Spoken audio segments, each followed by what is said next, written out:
Sir आज की इस वीडियो में जिन पॉइंट्स को लेकर हम बात करने वाले हैं, मुझे पता है कि बहुत ज़्यादा रिटेल इन्वेस्टर्स ऐसे हैं जिन्होंने इस बात के ऊपर शायद इतना डीपली गौर नहीं किया हो, सोचा हो। कुछ लोग ऐसे होंगे जो ऑफ कोर्स इन बातों को लेकर सोचा ज़रूर होगा, लेकिन इतना ज़्यादा डीपली गौर नहीं किया होगा। तो आज उन तमाम 6 पॉइंट्स को मैं कवर करने वाला हूँ, जिसकी वजह से मैंने आपको पिछले कई सारी वीडियो से ये कह रहा हूँ कि भाई इंडियन स्टॉक मार्केट में अब पैसे बनेंगे। और पिछले 6-7 महीनों से जो मार्केट ने आपको दुख दर्द दिया है, इन गिरावटों ने जितना सताया है, यकीन माने मुझे लगता है कि इंडियन स्टॉक मार्केट से अब वो सारे सितम ख़त्म होने वाले हैं और इंडियन स्टॉक मार्केट में अब अच्छे दिन लौटने वाले हैं और अब इन्वेस्टर्स के यहाँ पर पैसे बनेंगे। इसके मैं टोटल 6 रीज़न मैं आपको बताने वाला हूँ, 6 रीज़न जिसकी वजह से मैं आपको ऐसा बोल रहा हूँ।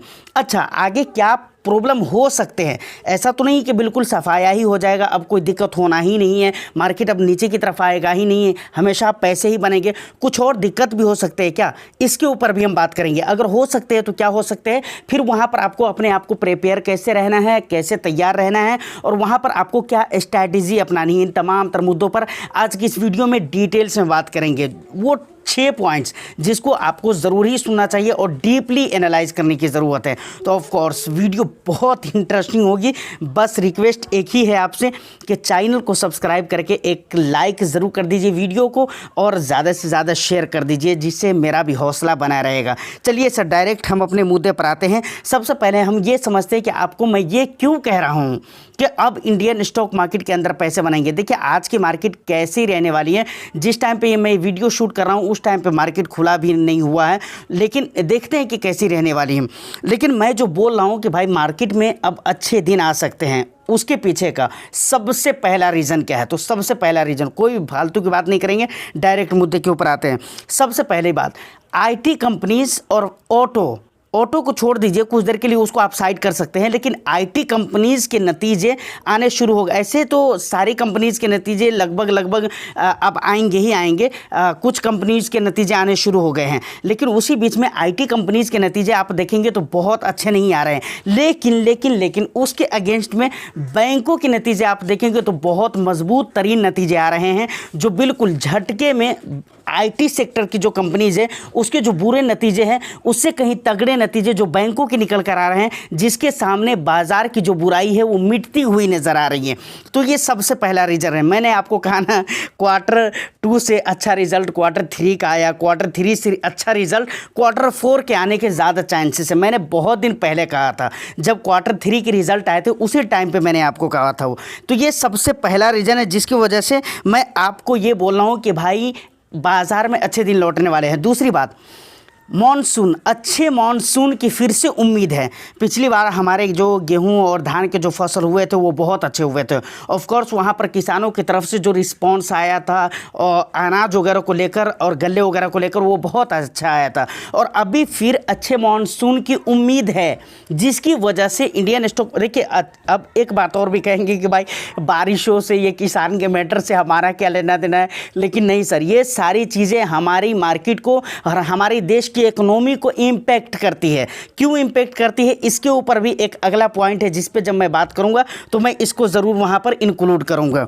तो अच्छे मॉनसून की जो उम्मीद है ना, ये हमारे बाज़ार को ये पॉजिटिव करने में बहुत ज़्यादा हेल्प करता है। तो ये दूसरा रीज़न है जो कि एक मजबूत रीज़न है। देखिए पिछले बार गल्ला वगैरह सस्ता हुआ, उसके बाद आप देखेंगे अनाज वगैरह में सस्तापन जो आया है, नहीं तो फूड इन्फ्लेशन आपको पता है 11% से ऊपर तक के जा चुका था। जी हाँ, मैंने अपने एक वीडियो में दिखलाया भी हुआ था कि भाई 11% फूड इन्फ्लेशन है। हम नॉर्मल इन्फ्लेशन देख लेते कि भाई 6% है, 5% है या कुछ परसेंट है या 4% है, जो भी देखना होता है हम देख लेते हैं। लेकिन आप ये देखें ना कि फार्मा इन्फ्लेशन कितना है, मेडिकल इंश्योरेंस मेडिकल इन्फ्लेशन कितना है, मेडिसिन वगैरह पे, और उसमें जो भी ज़रूरत की चीज़ें होती है इस्तेमाल की, उसमें जो इन्फ्लेशन होते हैं वो कितने % में होते हैं। ये चीज़ें अलग अलग आप देख सकते हैं। क्रूड ऑयल के प्राइस वगैरह के जो इन्फ्लेशन होते हैं वो आप अलग देख सकते हैं। उसके बाद अनाज वगैरह के जो फूड इन्फ्लेशन वगैरह होते हैं, खाने पीने की जो चीज़ें होती हैं उस पर इन्फ्लेशन अलग होते हैं। तो सारी चीज़ों का जो इन्फ्लेशन होता है वो अलग होता है,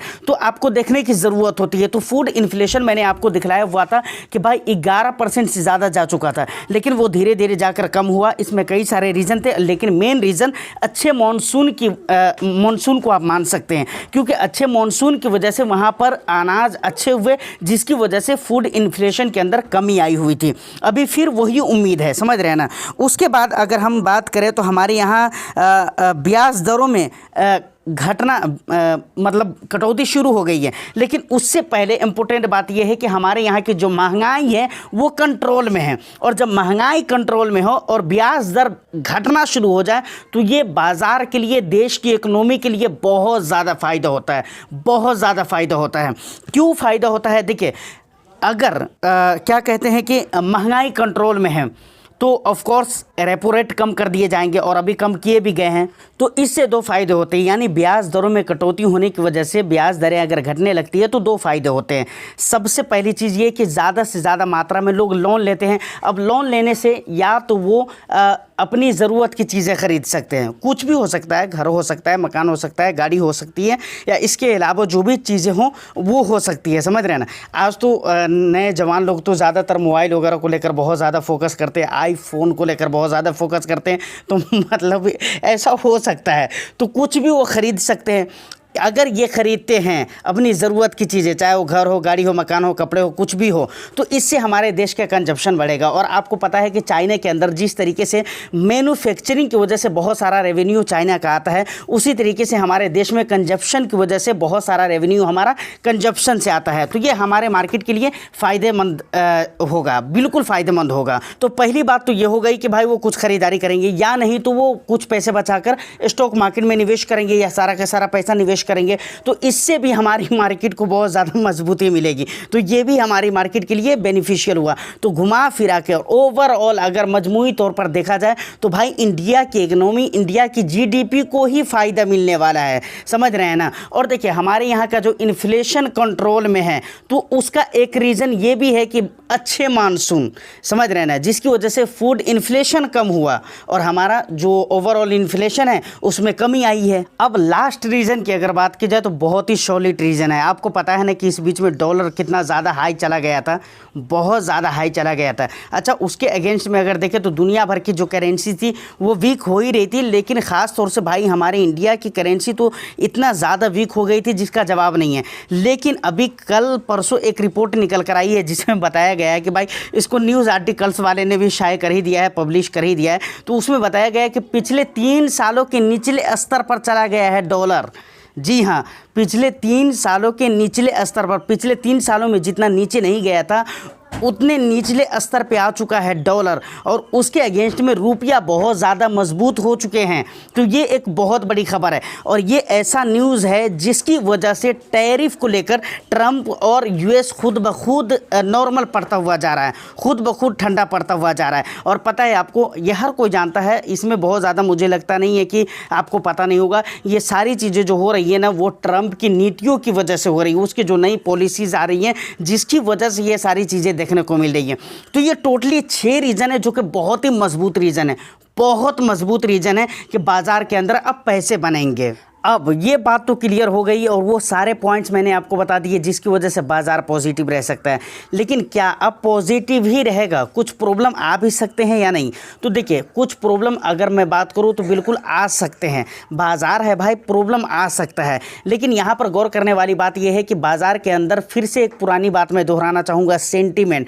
जब सेंटीमेंट क्रिएट हो जाएगा ना तो वहाँ पर प्रॉब्लम भी आएंगे ना, तो वो शॉर्ट टाइम में आपको दिखेंगे, शॉर्ट टर्म में दिखेंगे भाई, 1 दिन 2 दिन 4 दिन में आपको ख़त्म होता हुआ दिखेगा, समझ रहे हैं ना। तो वही चीज़ें हैं, यहाँ पर सेंटीमेंट क्रिएट होगा बाज़ार के अंदर। अच्छा, प्रॉब्लम आएंगे तो क्या आएंगे? देखिए, प्रॉब्लम आएंगे भी तो सबसे पहले आप ये याद रखें कि हमारे देश का, हमारा खुद का प्रॉब्लम वो नहीं होगा, समझ रहे हैं ना।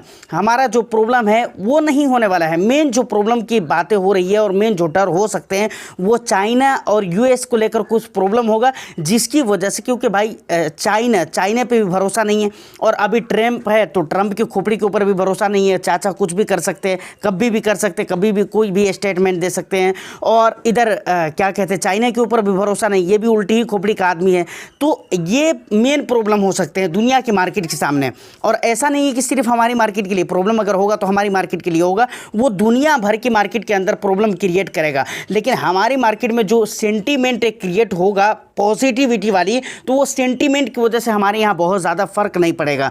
अब वहाँ पर तैयार आपको इस तरीके से रहना है कि भाई आपको घबराने की ज़रूरत नहीं है, क्योंकि आपको ये चीज़ पहले से पता है कि भाई ऐसा प्रॉब्लम हो सकता है। तो मुझे लगता है कि आप अपने इन्वेस्टमेंट को लेकर, या अपने पोर्टफोलियो को लेकर, या आप अपने एलोकेशन को लेकर पहले ही से ऐसा इंतजाम करके चलेंगे, जिसकी वजह से आपको बहुत ज़्यादा वहाँ पर फिक्र करने की ज़रूरत नहीं होगी। और देखिए, एक बात मैं बराबर बोलता हूँ कि मार्केट में जब भी पैसे बन रहे हों, तो इस बात को आपको कभी नहीं भूलना चाहिए कि भाई मार्केट अब ऐसे ही रहेगा। देखिए, शुरू के टाइम पे क्या हुआ था, अक्टूबर सितंबर के बाद आप देखिए, या अक्टूबर सितंबर से पहले देखिए 2024 में जाकर, तो वहाँ पर लोग ना कैसे कैसे सवाल पूछते थे मालूम है। मुझे याद है बहुत अच्छे तरीके से, सितंबर के बाद एक सवाल भी ऐसा नहीं आया मेरे पास, एक सवाल भी, एक क्वेश्चन भी इस तरह के नहीं आए हैं कि क्या हम अपना सारा पैसा स्मॉल कैप के अंदर डाल सकते हैं, क्या अपनी पोर्टफोलियो में सिर्फ स्मॉल कैप रख सकते हैं। मुझे बहुत अच्छे से याद है कि भाई सितंबर के बाद ऐसा सवाल नहीं आया। रीज़न क्या है पता है आपको? क्योंकि सितंबर के बाद मार्केट के अंदर वो क़यामत शुरू हो गई थी, जिसकी वजह से आज तक रिटेल इन्वेस्टर्स डरे हुए हैं और एफआईआईज भी परेशान है। ऐसा नहीं कि सिर्फ रिटेल इन्वेस्टर्स डरे हुए हैं, एफआईआईज भी परेशान है, समझ रहे हैं ना। बहुत सारे लोग जिन्होंने स्टॉक मार्केट को सितंबर अक्टूबर से पहले सुना था कि पैसे बन रहे हैं, बहुत अच्छा, जिन लोगों ने देखा कि भाई हाँ उनके पैसे बन रहे हैं, हमारे जाने पहचाने वालों के पैसे बन रहे हैं, और देखा देखी की वजह से वो मार्केट में आए, वहाँ पर दबा कर पैसे स्मॉल कैप मिड कैप में डाल दिए, और फिर उन्होंने जो सुना था कि भाई स्टॉक मार्केट के अंदर पैसे बुर जाते हैं, वही चीज़ उन्होंने बिल्कुल अपने प्रैक्टिकल जीवन में उसने देख लिया कि उनके पैसे बुर गए, ख़त्म हो गए, डूब गए, और वो स्टॉक मार्केट को गाली देते हुए फिर रहे हैं, बुरा भला कहते हुए फिर रहे हैं, जबकि उनको पता ही नहीं है कि भाई जिस टाइम पे उन्होंने निवेश किया था वो टाइम बहुत ही वैल्यूएशन का टाइम था इंडियन स्टॉक मार्केट के लिए, ख़ास तौर से मिड कैप और स्मॉल कैप के लिए। और दूसरी बात, मार्केट अपने ऑल टाइम हाई पे था, लंबे समय से एक्स्ट्रा रिटर्न्स दे चुका था टाइम से पहले। तो ये सारे रीज़न थे जिसकी वजह से मार्केट के अंदर लंबी चौड़ी गिरावट हो गई। उसके बाद कई सारे ऐसे रीजन क्रिएट होते रहे और जिसकी वजह से लगातार गिरावट होती रही और वो स्टॉक मार्केट से दूर भागते रहे, और उनको लग गया कि भाई जो कुछ मैंने सुना हुआ था वो बिल्कुल रियल है। तो ये चीज़ें मैं क्यों कह रहा हूँ आपको, मैं ये चीज़ें क्यों कह रहा हूँ इसको समझिए ज़रा। मैं इसीलिए कह रहा हूँ कि भाई पोर्टफोलियो को बिल्कुल संतुलित रखिए और अच्छे से बना कर रखिए। ऐसा नहीं कि पैसा बन रहा है या पॉजिटिविटी चल रही है, सेंटीमेंट अच्छा है, तो वहाँ पर आप सारा पैसा स्मॉल कैप में ही डाल रहे हैं, या कोई एक ऐसा सेक्टर जो बहुत अच्छा चल रहा है तो लोग क्या करते हैं ना कि ज़्यादातर पैसे वो उसी सेक्टरल फंड में डाल देते हैं। कहाँ से समझ में आता है उनको, पता नहीं इस तरह के आइडिया।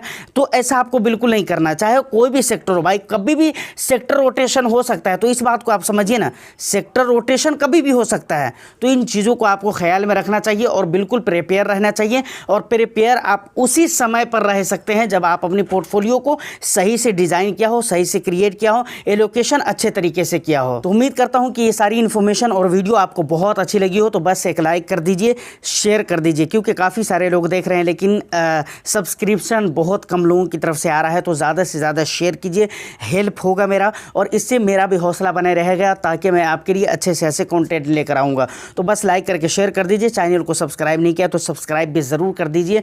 और फिर मैं मिलता हूँ किसी नेक्स्ट एंड इंटरेस्टिंग वीडियो में, जब तक के लिए all the best. Thank you for watching.